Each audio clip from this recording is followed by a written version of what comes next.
राज्य में यूपी लोक सेवा आयोग के दफ्तर के बाहर छात्रों का प्रदर्शन दूसरे दिन भी जारी है। देर शाम छात्रों ने मोमबत्ती जलाकर प्रदर्शन किया। छात्र वन डे वन शिफ्ट में एग्जाम कराए जाने की मांग कर रहे हैं। हाथों में बैनर पोस्टर लिए हजारों की संख्या में छात्र आयोग के खिलाफ नारेबाजी कर रहे हैं, जिसके बाद मोमबत्ती हाथ में लेकर छात्रों ने गेट के बाहर जुलूस निकाला।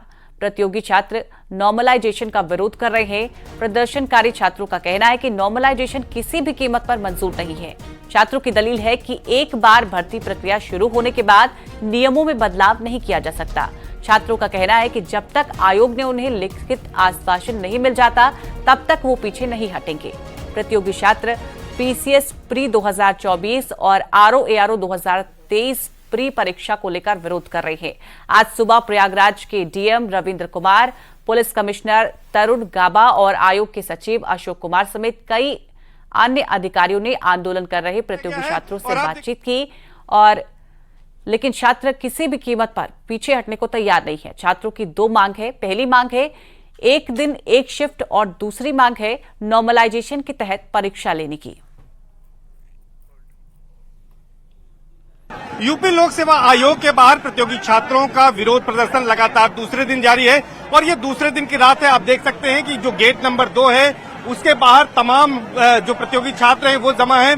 यहाँ पर कैंडल जलाकर अपना विरोध प्रदर्शन कर रहे हैं। इसी तरह से मोबाइल की टॉर्च जलाकर पहले दिन यहाँ पर विरोध प्रदर्शन किया गया था और तमाम जो प्रतियोगी छात्र हैं, छात्राएं हैं, वो सड़कों पर बैठ गए हैं और इस तरह से यहाँ पर अनूठे ढंग से विरोध प्रदर्शन किया जा रहा है। यहाँ पर कैंडल जलाया गया है और आप देखिए जो आज पोस्टर शाम को जारी किया गया था यूपी लोक सेवा अध्यक्ष का, अध्यक्ष संजय श्रीनेत गुमशुदा खोजने वाले, यहाँ पर उस पोस्टर को श्रद्धांजलि दी गई है। तो ये अनूठे तरह से, अलग अलग तरह से यहाँ पर जो प्रतियोगी छात्र हैं वो अपना विरोध दर्ज करा रहे हैं। यहाँ पर तमाम प्रतियोगी हैं, लगातार नारेबाजी भी कर रहे हैं। लेकिन हम और वहीं लखनऊ में भी आरओ के छात्रों ने प्रदर्शन किया है। लोक सेवा आयोग के फैसले के खिलाफ छात्रों ने अलीगंज के नियुक्त सेवा आयोग तक पैदल मार्च निकाला है। 2 दिन परीक्षा कराने और नॉर्मलाइजेशन निरस्त करने का नोटिस जारी के खिलाफ छात्रों ने प्रदर्शन किया है। छात्रों ने हाथों में कई तख्तियां और नारों के जरिए आयोग के निर्णय के खिलाफ अपनी नाराजगी जाहिर की है।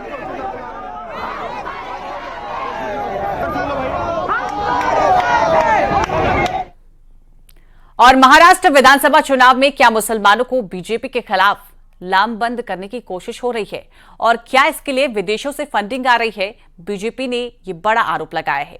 आरोप है कि बीजेपी के खिलाफ कथित वोट जिहाद के लिए 125 करोड़ की फंडिंग की गई है।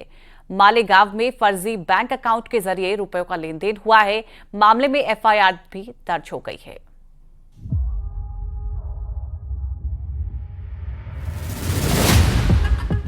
महाराष्ट्र चुनाव में वोट जिहाद पर फिर सियासत गर्म है। चुनाव में कथित वोट जिहाद को लेकर बड़ा आरोप लगा है। आरोप है कि बीजेपी के खिलाफ कथित वोट जिहाद के लिए 125 करोड़ की फंडिंग की गई है। ये कहा जा रहा है कि मालेगांव में फर्जी बैंक अकाउंट के जरिए 24 दिनों के भीतर 125 करोड़ रुपयों का लेन देन हुआ। फर्जीवाड़ा खुलने के बाद मामले में एफआईआर भी दर्ज हो गई है। बीजेपी का आरोप है कि ये फंडिंग विदेशों से वोट जिहाद के लिए की गई है। बीजेपी ने इसके खिलाफ चुनाव आयोग से शिकायत की है। हिंदुस्तान के 7 राज्यों से उत्तर प्रदेश, पश्चिम बंगाल, हरियाणा, महाराष्ट्र, उड़ीसा, गुजरात, यहाँ पर लगभग 125 करोड़ रुपए 4 दिन में जमा होते हैं। पैसा जो जमा किया गया उन बैंकों में मुझे विश्वास है कि विदेश से आया हुआ पैसा है और यह पैसा वोट जिहाद के लिए इसका उपयोग किया जा रहा है। मामले में बीजेपी ने एफआईआर की एक कॉपी जारी की है। एफआईआर मालेगांव छावनी पुलिस स्टेशन में दर्ज कराई गई है, जिसके मुताबिक 12 हिंदू युवकों के नाम से खोले गए फर्जी बैंक अकाउंट के जरिए करोड़ों का लेन देन किया गया है। आरोप है कि सिराज अहमद मोहम्मद हारून मेमन नाम के व्यक्ति ने इन सभी युवकों को नौकरी का लालच देकर इनसे कागजात मंगवाए और उनके जरिए 12 फर्जी बैंक खाते खुलवाए। इन इन युवकों में से एक जयेश ने जब अपने खाते को चेक किया तो उसे पता चला कि उसके खाते से 14 करोड़ से भी ज्यादा का लेन देन हुआ है, जिसके बाद उसने पहले बैंक को शिकायत की और जब बैंक ने कोई कार्रवाई नहीं की तो उसने थाने में केस दर्ज करा दिया। बीजेपी इसे वोट जिहाद के लिए फंडिंग बता रही है।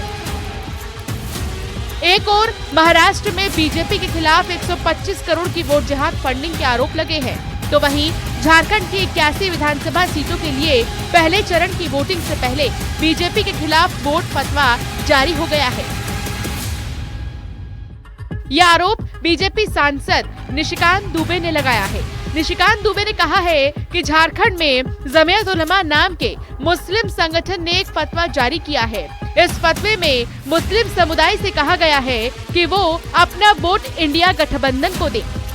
हालांकि जमीयत ने किसी तरह का फतवा जारी करने से इनकार कर दिया है, लेकिन कांग्रेस का कहना है कि जमीयत उलमा को किसी भी पार्टी का समर्थन करने का पूरा हक है।